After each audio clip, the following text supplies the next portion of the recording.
So first of all thank you for with in 1 month లో 1800 numbers మన channel ని subscribe చేసుకున్నారు. So thank you so much. So నాకు వచ్చిన update ఏమిటో అంటే చూసే వాళ్ళు ఎక్కువ ఉన్నారు కానీ 20% మాత్రం సబ్స్క్రైబ్ చేసుకుంటున్నారు, 80% చేసుకోలేదు. సో దయచేసి మీరు కూడా చేసుకోండి. 7/4/2024 సో మార్నింగ్ 10 o'clock మనకు ఒక బ్రేకింగ్ న్యూస్, ఒక బ్యాడ్ న్యూస్ వచ్చింది. ఏరా అంటే అన్నమయ్య జిల్లాలో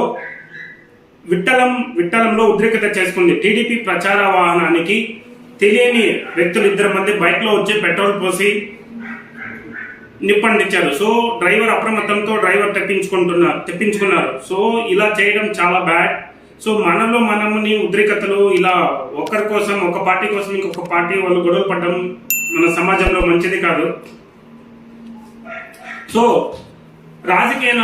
రాజకీయాలకి ఎవరు కూడా వ్యతిరేకంగా సీరియస్ గా తీసుకోకండి. సో రాజకీయం అనేది మన లైఫ్ లో ఒక పార్ట్ మాత్రమే. సో రాజకీయం అనేది 5 years ఒకసారి వస్తుంది. సో మన లైఫ్ అనేది లైఫ్ లాంగ్ ఉంటుంది. ఫ్రెండ్స్ కూడా లైఫ్ లాంగ్ ఉంటారు. సో స్నేహితులు, బంధుత్వాలు అనేది చాలా ఇంపార్టెంట్ లైఫ్ లో.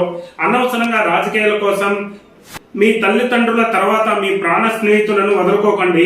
వాళ్ళ అభిమానం వాళ్ళది. మీకు నచ్చిన పార్టీలో మీరు ఉండండి, మీకు నచ్చిన వాళ్ళకి మీరు ఓటు వేసుకోండి. అంతేగాని ఎవరైనా కనిపించినప్పుడు, పక్క వ్యక్తి కనిపించినప్పుడు హాయ్ బాగున్నారా అని నార్మల్గా ఎలా ఉన్నారో అలా మాత్రం మాట్లాడించుకోండి. అంతేగాని నువ్వు ఫ్రెండ్ అయిన మాత్రాన మన ఫ్రెండ్ కూడా ఒకే పార్టీలో ఉండాల్సిన రూల్ లేదు.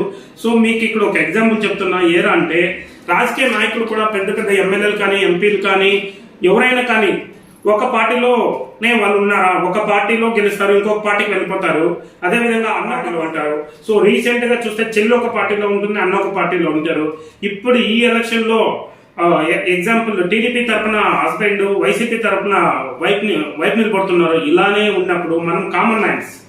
సో మనం ఎందుకు గొడవ పడతాం? సో ఎంపీలు, ఎమ్మెల్యేలు వాళ్ళు గెలిచిన తర్వాత వాళ్ళ అవసరాల కోసం కానీ, లేకపోతే అనుకున్న పరిస్థితుల వల్ల కానీ వెళ్ళిపోతున్నారు. ఒక పార్టీ నుంచి ఒక పార్టీకి మారిపోతున్నారు. అప్పుడు మనం ఎవరు కానీ ఎందుకు మారిపోతున్నారు అని అడుగుతున్నామా? లేదు. వాళ్ళు వెళ్ళేటప్పుడు ఏమైనా మనకు చెప్తున్నారా? నా అవసరం కోసం వెళ్తారు కానీ నేను ఈ పార్టీకి వెళ్తున్నాను, ఆ పార్టీకి వెళ్తున్నాను చెప్తున్నారా? చెప్పరు. ఓటు వేసుకోవడానికి మాత్రమే మన దగ్గరికి వస్తుంటారు. ఓటు వేస్తాం, హెల్ప్ చేస్తాం XYZ పార్టీకి. అంతేగాని వాళ్ళు గెలిచిన తర్వాత వాళ్ళ ఇష్టానికి, వాళ్ళ సెల్ఫ్ ఇంప్రూవ్మెంట్ కానీ డెవలప్ చేసుకోవడానికి వాళ్ళ ఇష్టం ప్రకారం వెళ్ళిపోతుంటారు. పార్టీ టు పార్టీ మారి వెళ్ళిపోతుంటారు. అది వాళ్ళ ఇష్టం. రాజకీయ నాయకులే ఇలా పార్టీ టు పార్టీ మారినప్పుడు వాళ్ళ అవసరాల కోసం కామన్ మ్యాన్స్, మన friends everyday morning face to face చూసుకుంటాం. ఒక విలేజ్ లో ఉంటాం, పక్క విలేజ్ లో ఉంటాం, ఒక మండలంలో కలుస్తుంటాం, ఒక కాలేజ్ లో కలుస్తుంటాం, జాబ్ చేసే దగ్గర కలుస్తుంటాం. సో మనకెందుకు గొడవలు పడాలి? సో పార్టీని ఎవరు కానీ సీరియస్ గా తీసుకోకండి.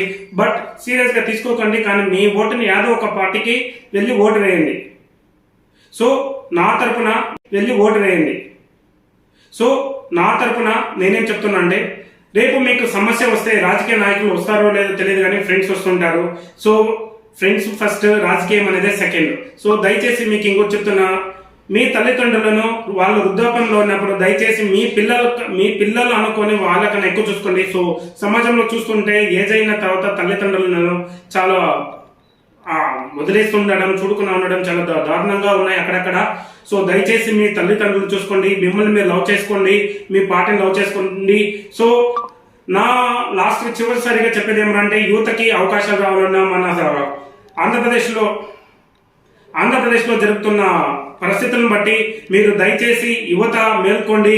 మన ఉమ్మడి అభ్యర్థులైన టీడీపీ, జనసేన, బీజేపీ క్యాండిడేట్స్ కి మీ అమూల్యమైన ఓటుని మే 13వ తారీఖు వేసి అఖండ మెజారిటీతో గెలిపించండి. జై జనసేన, జై హింద్, జై